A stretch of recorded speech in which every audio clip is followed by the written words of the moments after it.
I'm the kind of woman that, when I walk into a party, all the other women leave the room. That was Lara Flynn Boyle in her prime. She wasn't just a star, she was a warning. She was the weeping heart of Twin Peaks, the woman on Jack Nicholson's arm, and the most dangerous presence on American television. She had fame, she had money making $150,000 an episode, and she had an attitude that screamed she didn't care what you thought. But if you look for her today, you won't find that woman. Instead, you find a ghost story.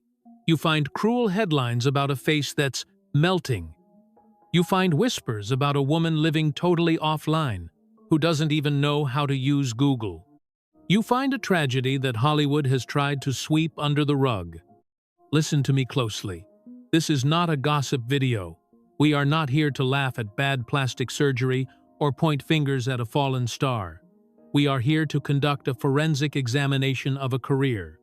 We are going to look at the specific moments where the industry turned on her. We are going to uncover the hidden antagonist she created herself. So, stay with me until the very end, because the truth about Lara Flynn Boyle isn't about a woman who lost her beauty. It is about a woman who was crushed between the tectonic plates of old Hollywood and the savage new world of the 24-hour news cycle. And the secret she is hiding in the silence? It might just break your heart. To understand this tragedy, we have to look at two different women. But the terrifying part is they are the same person. Let's go back to 1999. The Sunroof Incident. Imagine this scene. A Mercedes crashes in the Hollywood Hills. It belongs to Jack Nicholson, the king of Hollywood. But he isn't alone. Crawling out of the sunroof, screaming and fleeing the scene in a panic, is Lara Flynn Boyle. She was dating comedian David Spade at the time. She was caught red-handed, literally crawling out of the wreckage of an affair with a legend. It was loud. It was messy. It was the definition of a bad girl living life in the fast lane. She was the center of the universe. Now, fast forward to the present day. The noise is gone. The paparazzi have put down their cameras. The woman who once hung out of sunroofs screaming is now silent. There are rumors, strange, sad rumors, that she started driving an ice cream truck just to make ends meet. Think about that. From the VIP section of the Golden Globes to potentially selling popsicles to strangers. She lives without a computer. She says, "Ignorance is bliss." Here is the question we need to answer. How do you go from being the woman who clears the room at a party to the woman who the party left behind? Why did the storm of publicity come first, only to be followed by this suffocating, heavy silence? Most people think it was just the bad plastic surgery that destroyed her career. But what if I told you the cracks started appearing way before the surgery? What if I told you that the destruction of Lara Flynn Boyle began with a single decision to refuse to enter a room? It started with a specific color. It started in the pink room. And that is where our investigation truly begins. To understand why Lara Flynn Boyle vanished, we have to go back to the moment she decided not to show up. The year was 1992. Director David Lynch was making Fire Walk with Me, the prequel to Twin Peaks. He wrote a specific scene that has become legendary among fans. It was called The Pink Room. In the script, this wasn't just a scene.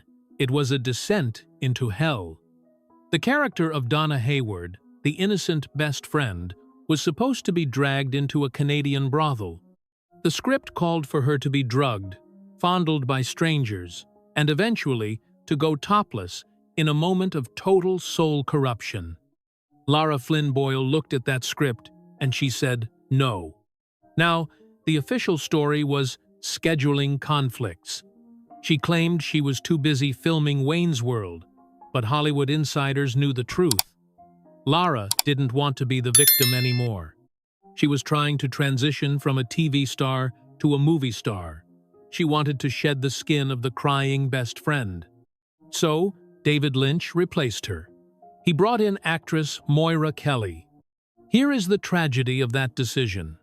By refusing to enter the pink room, Lara thought she was protecting her image, but in reality, she was erasing herself from a masterpiece. Moira Kelly played the role with a darkness and grit that fans loved.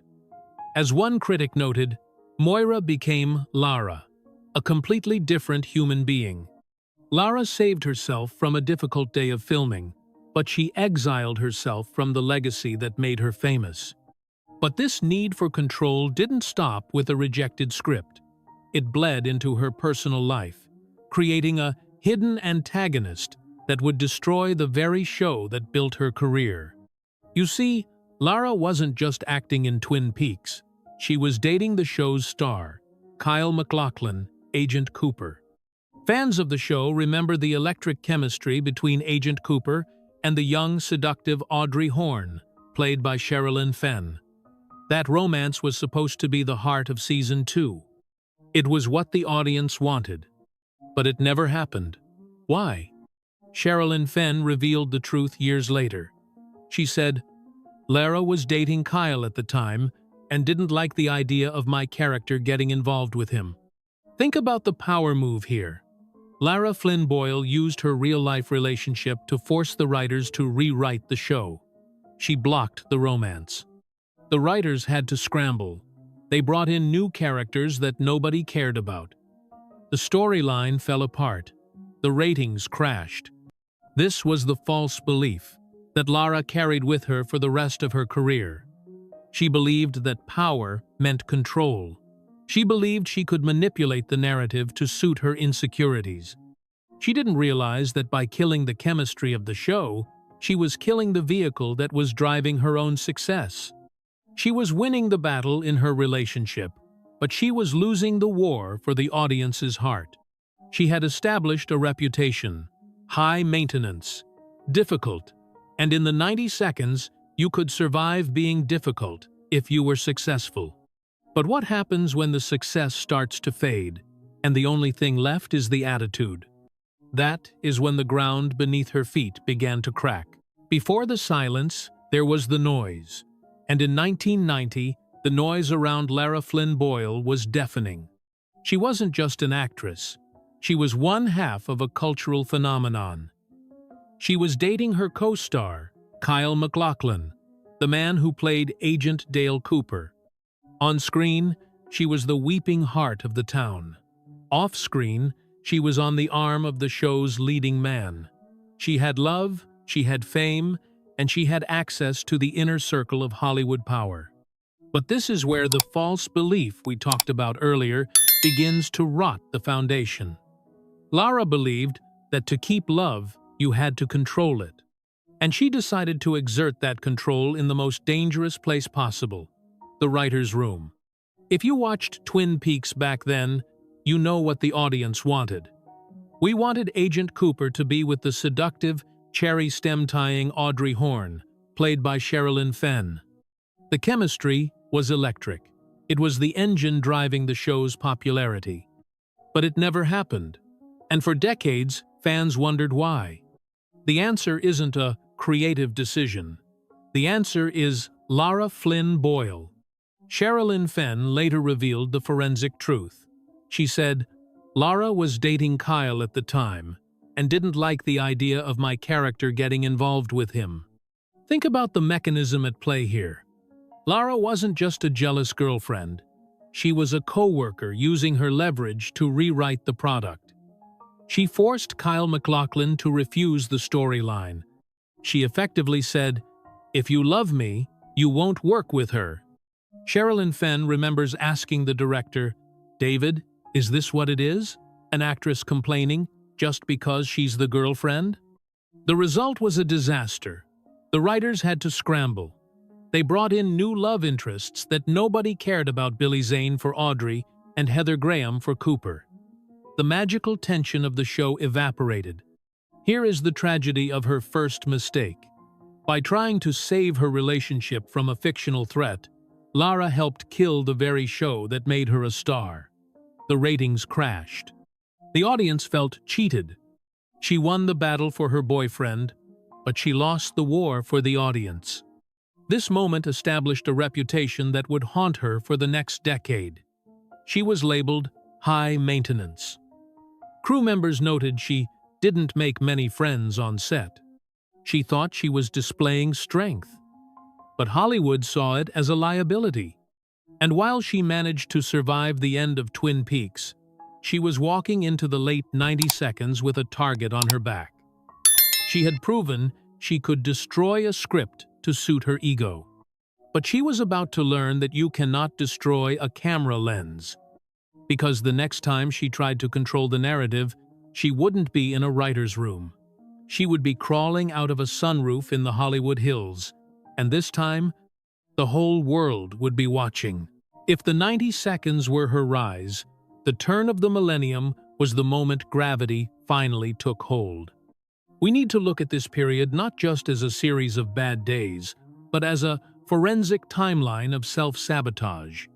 If you were watching closely in 1999, you could have predicted exactly where Lara Flynn Boyle would end up today. You could have written the date on the calendar. It began with the Sunroof Incident. The year is 1999. Lara is dating comedian David Spade. She is supposed to be in a committed relationship, but then a Mercedes crashes in the Hollywood Hills. It belongs to Jack Nicholson. And who crawls out of the sunroof, fleeing the scene in a cloud of smoke? Lara Flynn Boyle. David Spade later said he found out about it when the National Enquirer called him. He said she crawled out yelling, "I have a boyfriend. I can't be here." At the time, this made her a legend. She was the bad girl of Hollywood. She was dating the young guys, the old guys, the legends. As she once said, "I've dated men my age, younger, and older. The only difference is the younger ones are faster at taking out the trash." She thought she was playing the game. She thought, all publicity is good publicity. But she didn't realize that she was transitioning from being an actress to being a tabloid headline. Fast forward to 2003. The future pacing of her career hits a wall. This is the moment the industry decided they had enough. She walked onto the Golden Globes red carpet wearing a pink ballerina tutu with lace-up slippers. It was mocked globally. Even Jack Nicholson reportedly saw her and said, "I'm not sure that's her." She tried to play it off as punk rock rebellion, raising her middle fingers to the critics. But Hollywood didn't see a rebel anymore. They saw desperation. And then the check came due. This is the breakup that actually mattered. It wasn't with a man, it was with the A-list. Lara was starring in The Practice, earning a massive $150,000 per episode. She was safe, she was wealthy, but the network was cutting budgets. Usually, when budgets are cut, you protect your stars. You protect the people you love. But David E. Kelley, the showrunner, didn't protect Lara. He fired her. The official reason was budget cuts, but the forensic truth suggests something else. When you have a reputation for being difficult, and your public image is a circus of tutus and car crashes, you become expendable. This was the twist. Her relationship with Hollywood didn't end because she lost her talent. It ended because the hidden antagonist, she created the drama, the noise, the ego finally became more expensive than her acting was worth. She was evicted from the party she once controlled, and this time there was no sunroof to crawl out of. But losing her job was just the beginning, because once the cameras stopped filming her work, they started zooming in on something else, something much more painful. The lens was about to turn cruel, and Lara was about to make a decision that would physically erase the woman we knew. When the phone stops ringing in Hollywood, it doesn't just get quiet, it gets cold. For Lara Flynn Boyle, the darkest night wasn't a single moment. It was a slow, agonizing erasure that happened right in front of the mirror. We have to talk about the physical toll.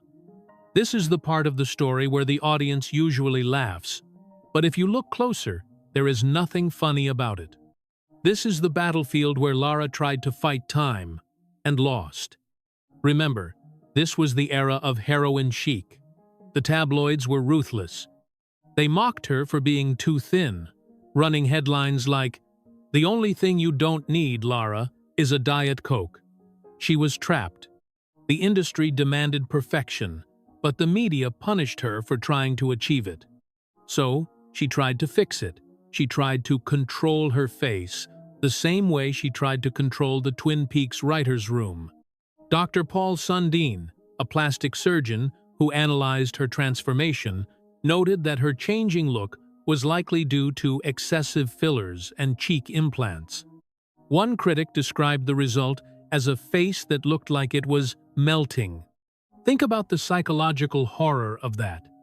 The very tools she used to stay relevant, to stay beautiful, were the things that made her unrecognizable.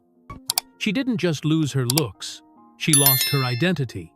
As one observer noted, "The last time I saw her, she was unrecognizable." And as the face vanished, so did the fortune. We go from the heights of Bel Air to the strange, sad, deep lore of the ice cream truck. There is a persistent rumor, a story that sounds too strange to be true, that as the rolls dried up, Lara Flynn Boyle began driving an ice cream truck to generate income. Whether it was a desperate business venture or just an eccentricity, the symbolism is devastating. She went from the Double R Diner to selling popsicles on the side of the road. We found records of a tax lien in North Carolina.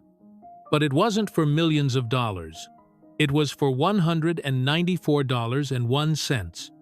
That small number is more tragic than a massive bankruptcy. A bankruptcy implies a big explosion. A $194 debt implies neglect. It implies a woman who has stopped opening her mail. It implies a total withdrawal from the systems of normal life. This is the epiphany. This is the moment the savior complex dies. She realized she couldn't fix her career. She couldn't fix her face. And she couldn't fix the public's perception of her. Decades ago, she famously said, "I'm the kind of woman that, when I walk into a party, all the other women leave the room." But in this dark night of the soul, she realized the prophecy had inverted. The other women didn't leave. She was the one who had to go. The party continued without her. And so, she did the only thing left to do. She turned off the lights. She disconnected. No computer, no Google, no smartphone. She chose the darkness because the spotlight had become a weapon. But silence. Silence changes a person. And when Lara Flynn Boyle finally emerged from the shadows years later, she wasn't the woman we expected. She didn't come back begging for forgiveness. She came back with a message that nobody in Hollywood was ready to hear. Usually, in Hollywood stories, redemption means a comeback. It means winning an Oscar, getting a new hit show, or writing a tell-all book to clear your name. But Lara Flynn Boyle found a different kind of redemption. She didn't find it under the spotlight. She found it by unplugging the machine. In a world where every celebrity is fighting to stay relevant on Instagram or TikTok, Lara made a radical decision. She opted out. In rare interviews from 2021, she revealed the extent of her retreat. She doesn't have a smartphone. She doesn't have a computer. She doesn't know how to use Google. Think about the power of that choice. For 20 years, the internet has been the primary weapon used to mock her face, her weight, and her career. The digital world is where the monsters live. So, she simply, never visited. She said, "Ignorance is bliss. I'm smart enough to know I don't need that." This isn't just about being a Luddite. This is a survival strategy. She stopped trying to fix the public perception. She stopped trying to be the bad girl, crawling out of sunroofs. And she stopped trying to be the innocent Donna Hayward. Instead, she adopted a brutal, stoic acceptance of her fate. When asked about the paparazzi who hounded her for decades, she didn't cry. She didn't play the victim. She called them mosquitoes. She said, "I chose this profession. I would be a total jerk if I complained about it. If I'm going to take the paycheck, I'm going to take the bad publicity. It's going to happen. Do you see the shift? This is the epiphany we were looking for. For years, she fought to control the narrative, rewriting scripts in Twin Peaks, staging stunts at the Golden Globes. She thought she could force the world to see her a certain way. But in the quiet years, she realized the truth. You cannot control the mosquitoes. You can only choose whether or not to let them in your house. She eventually returned to acting in 2021 for a small film called Death in Texas. She wasn't the lead. She wasn't the sex symbol. She was just an actor. She had famously said, "I'm the kind of woman that when I walk into a party, all the other women leave the room." But the redemption is this. She finally realized that she doesn't need to be the center of the party anymore. In fact, she doesn't even need to be in the room. She found peace not by proving she was still beautiful, but by accepting that the transaction was over. She paid the price, she took the ride, and now she has stepped off the carousel. But what does this silence leave behind? When the noise finally stops, what is the lesson for the rest of us? Or the people still scrolling, still judging, still watching? Lara Flynn Boyle left us one final clue, not in what she said, but in what she symbolizes.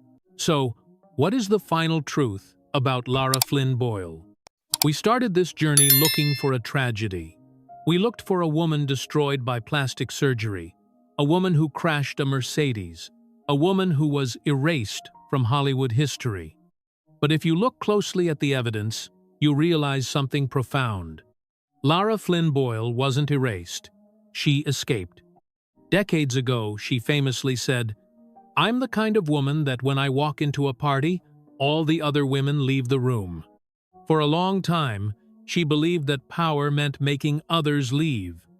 She believed power was controlling the script, blocking the romance in Twin Peaks, and commanding the attention of the paparazzi. She fought to stay in the center of the room, even when the room became toxic. But the legacy she leaves behind is not about holding on to power. It is about the courage to let go. She learned the hard way that you cannot win a war against a 24-hour news cycle. You cannot win a war against aging in an industry that demands eternal youth. So, she did the only thing that actually works.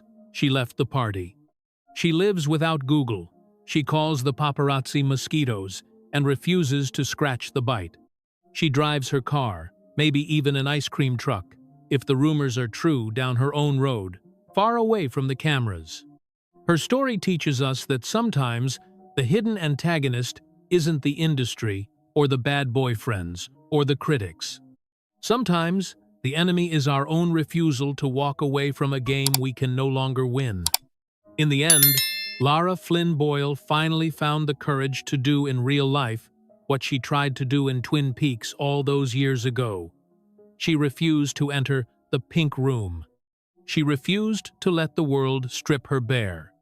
And in that silence, she didn't find emptiness. She found herself. Now, I want to turn this over to you. We often talk about the price of fame, but we rarely talk about the price of peace. I want to ask you a question, and I want you to be honest in the comments. Have you ever had to walk away from a party, a career, a relationship, or a reputation just to save your own sanity? Share your story below. Sometimes, the quietest confessions are the ones that set us free. If you enjoyed this forensic look into Hollywood history, please like and subscribe. We have more files to open. I'll see you in the next investigation.